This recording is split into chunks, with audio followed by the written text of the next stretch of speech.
Cauliflower masala curry video మాత్రం skip చేయకుండా చూడండి.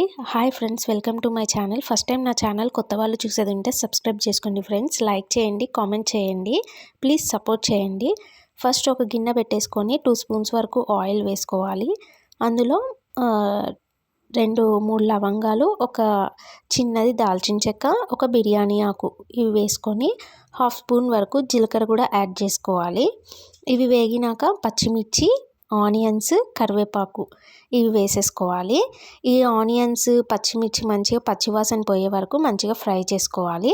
ఒక 1/2 స్పూన్ వరకు పసుపు కూడా యాడ్ చేసుకోవాలి. ఒక హాఫ్ స్పూన్ వరకు అల్లం వెల్లుల్లి పేస్ట్ కూడా యాడ్ చేసుకోవాలి.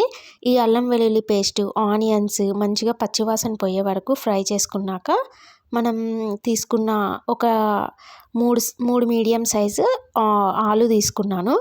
ఆలు కూడా వేసేసి మంచిగా ఫ్రై చేసుకోవాలి.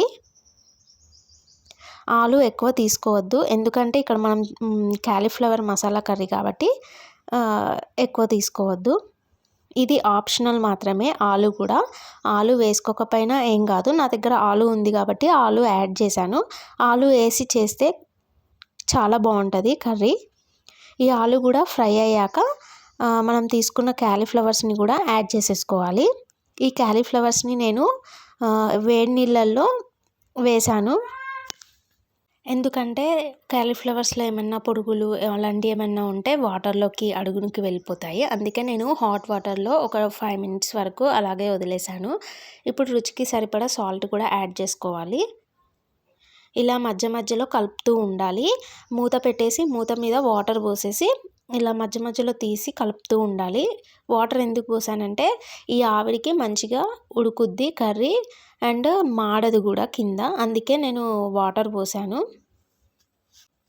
ఈ కర్రీ రైస్కి కానీ చపాతీకి కానీ చాలా బాగుంటుంది. మంచిగా మసాలా ఫ్లేవర్ వస్తూ ఉంటుంది. ఒకసారి ఇలా ట్రై చేయండి క్యాలీఫ్లవర్ తోటి.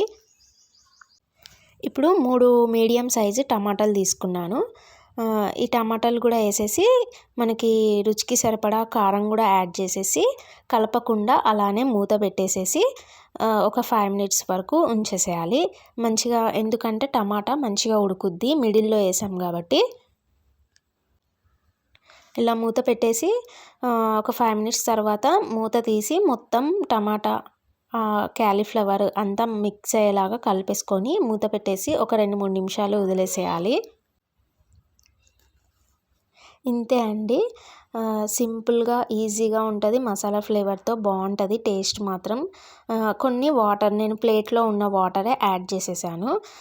ఇంకా లాస్ట్గా ధనియాల పొడి కూడా ఒక స్పూన్ వరకు ధనియాల పొడి కూడా యాడ్ చేసేసుకొని కలిపేసుకొని ఒక 2-3 నిమిషాలు ఉంచేసి లాస్ట్గా కొత్తిమీర కూడా యాడ్ చేసేసుకోవాలి. ఇంతే అండి, సింపుల్. ఒకసారి ఇది ట్రై చేయండి. చపాతీకి కూడా చాలా బాగుంటుంది. చపాతీ చేసుకున్నప్పుడు కూడా ఇలా చేసుకోవచ్చు కర్రీ, చాలా బాగుంటుంది. వీడియో నచ్చితే లైక్ చేయండి, కామెంట్ చేయండి.